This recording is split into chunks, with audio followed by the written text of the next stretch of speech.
नमस्कार। रेडियो रिमझिम से प्रस्तुत है स्थानीय हालचाल। पहले मुख्य हालचाल।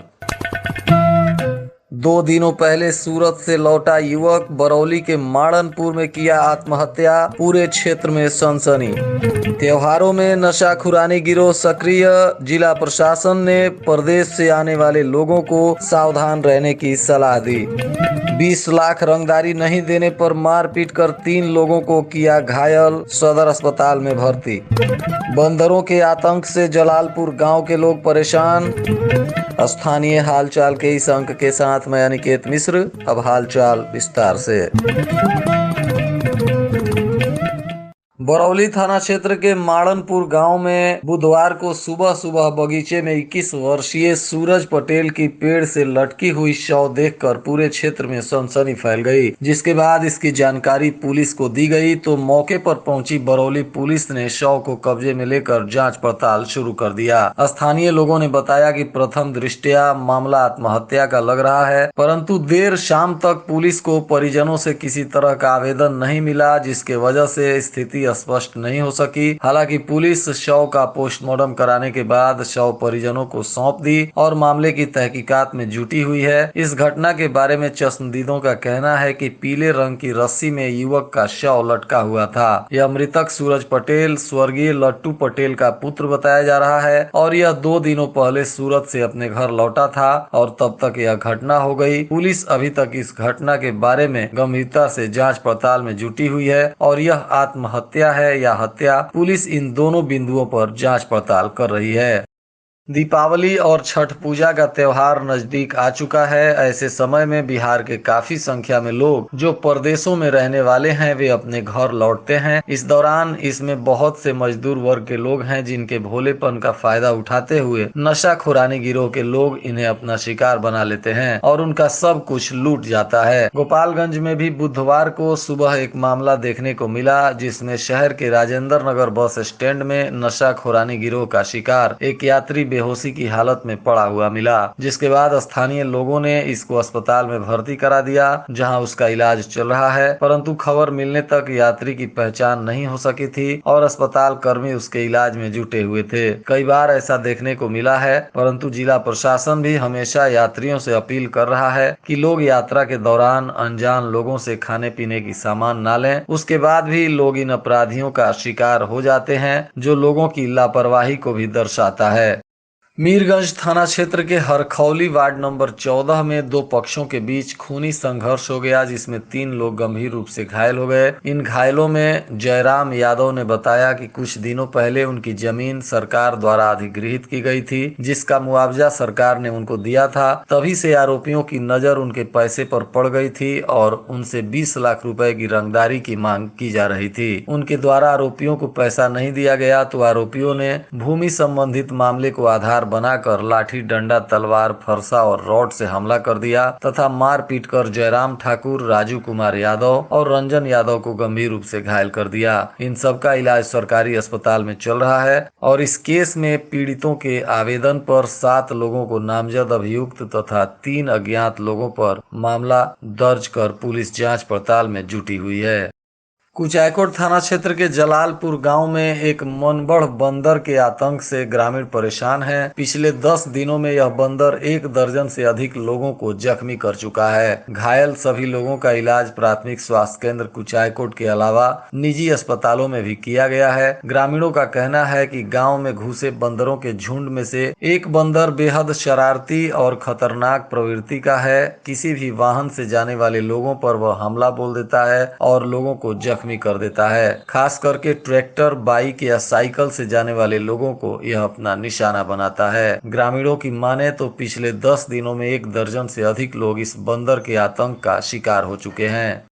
कुचायकोट थाना क्षेत्र के बलथरी चेक पोस्ट के पास अनियंत्रित ट्रक ने कार में टक्कर मार दी, जिसके बाद इस घटना में कार सवार लोग घायल हो गए। घटना के बाद ट्रक चालक ट्रक छोड़कर मौके से फरार हो गया। मौके पर पहुंची कुचायकोट पुलिस ने कार में फंसे 3 लोगों को बाहर निकाला और इलाज के लिए सामुदायिक स्वास्थ्य केंद्र कुचायकोट में पहुंचाया, जहां उनका इलाज चल रहा है। प्राप्त जानकारी अनुसार गोपालगंज निवासी गुलशन कुमार, कमलेश कुमार और अभिषेक कुमार गोरखपुर से अपने निजी कार से वापस गोपालगंज लौट रहे थे, तभी चेक पोस्ट के पास उनकी कार को ट्रक ने जोरदार टक्कर मार दी और कार घसीटते हुए एक लोहे के खंभे से जा टकराई। गनीमत रही कि इस कार में सवार तीनों लोग मामूली रूप से जख्मी हुए, जिनको स्थानीय अस्पताल में इलाज करने के बाद छोड़ दिया गया। वहीं पुलिस ने ट्रक को कब्जे में ले लिया है और फरार ट्रक चालक की तलाश कर रही है। माझा थाना क्षेत्र के आदमापुर गांव में धान काटते समय एक मजदूर को सांप ने डस लिया, जिसके बाद उसकी स्थिति बिगड़ने लगी तो परिजन सदर अस्पताल में भर्ती कराए, जहां मजदूर का इलाज चल रहा है। प्राप्त सूचना अनुसार यह मजदूर सोनालाल है, जो माझा थाना क्षेत्र के आदमापुर का निवासी है। फिलहाल उसका सदर अस्पताल में इलाज चल रहा है और स्थिति खतरे से बाहर बताई जा रही है। थावे थाना क्षेत्र के मिरलीपुर निवासी रजमुल नेसा अपने परिजन के साथ मोटरसाइकिल से बैठकर गोपालगंज जा रही थी। इसी दौरान स्टेशन रोड में अचानक चलती हुई मोटरसाइकिल से गिर गई, जिससे उसका सर फट गया और स्थिति काफी गंभीर हो गई। तत्काल स्थानीय लोगों ने महिला को सदर अस्पताल पहुंचाया, जहां घायल महिला का इलाज चल रहा है। ऊंचका गांव पुलिस ने भयमुक्त चुनाव कराने को लेकर अपने क्षेत्र के एरिया डोमिनेशन का कार्य किया, जिसमें पुलिस ने ऊंचका गांव प्रखंड के छोटका साखें, लूसी, झिरवा, बलेसरा, त्रिलोकपुर, जमसड़ पंचायत का पेट्रोलिंग किया। इसकी जानकारी थानाध्यक्ष अब्दुल मजीद ने दी। उनके नेतृत्व में काफी संख्या में पुलिस बल के जवानों ने इस फ्लैग मार्च में हिस्सा लिया। कुछ दिनों पहले गोपालगंज के अधिवक्ता नगर में हुई बबली पाठक की हत्याकांड के मामले में गिरफ्तार तीनों आरोपियों की जमानत अर्जी खारिज कर दी गई है। एडीजे 5 की कोर्ट ने इनके जमानत अर्जी को खारिज कर दिया और कोर्ट ने केस के आईओ पर आरोपियों को बचाने का भी आरोप लगाया और फटकार लगाया। बताते चले कि 12 सितंबर 2021 को नगर थाना के अधिवक्ता नगर में बबली पाठक की हत्या कर दी गई थी।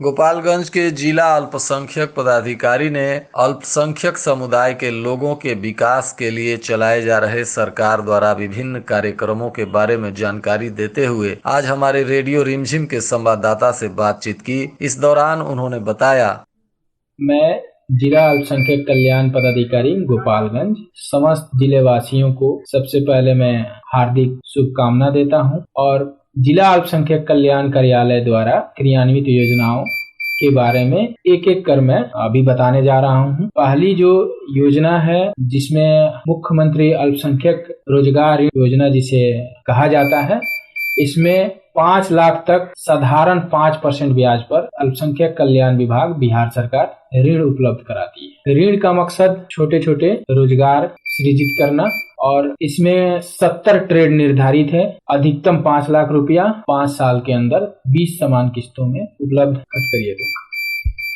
दूसरी योजना मुख्यमंत्री अल्पसंख्यक मुस्लिम महिला प्रत्यक्षता योजना, यह बिहार सरकार के अल्पसंख्यक कल्याण विभाग द्वारा संचालित होती है। इसमें अल्पसंख्यक मुस्लिम महिलाओं को जो प्रत्यक्षता हो गई हैं, यानी जिनके शौहर छोड़कर उन्हें 2 साल पहले छोड़ करके चले गए हैं या वो तलाकशुदा हो गई हैं, उन महिलाओं को स्वरोजगार हेतु 25,000 रुपया एक मुश्त उपलब्ध कराई जाती है और उनको जीवन में एक ही बार उपलब्ध कराई जाती है। इसके लिए उनकी उम्र 18 से 50 साल के बीच होना चाहिए और विधिवत तरीके से आवेदन प्रपत्र जिला अल्पसंख्यक कल्याण कार्यालय गोपालगंज में जमा करना अनिवार्य होगा। जमा करने के उपरांत जो विधिवत प्रक्रिया है उसको अपना करके यह कार्यालय यानी जिला अल्पसंख्यक कल्याण कार्यालय गोपालगंज उनको सीधे उनके खाते में राशि को हस्तांतरित कर दे। तीसरी जो योजना है मुख्यमंत्री अल्पसंख्यक विद्यार्थी प्रोत्साहन योजना, जिसमें जिला अल्पसंख्यक कल्याण कार्यालय गोपालगंज द्वारा मुस्लिम बच्चियां जो इंटर में पास की हैं प्रथम श्रेणी से, उनको 15,000 रुपया एक मुश्त उपलब्ध कराई जाती है। जो बच्चियां मौलवी में और फोकानिया में पास की हैं प्रथम श्रेणी से, उनको भी राशि उपलब्ध कराया जाता है। मौलवी में 15,000 दी जाती है और फोकानिया में 10,000 रुपया की राशि दी जाती है। इसके लिए आवेदन अभी निकाले गए हैं और पैसा इस कार्यालय को प्राप्त हो चुका है अल्पसंख्यक कल्याण विभाग से। जितनी भी बच्चियां हैं जो इंटर में प्रथम श्रेणी से उत्तीर्ण हैं, मौलवी में प्रथम श्रेणी से उत्तीर्ण हैं और फोकानिया में जो लोग प्रथम श्रेणी से उत्तीर्ण हैं, वो जिला अल्पसंख्यक कल्याण कार्यालय से संपर्क स्थापित कर यहाँ आवेदन प्रपत्र जमा सभी कागजातों के साथ जमा कर सकते हैं। उनके बैंक अकाउंट में सीधे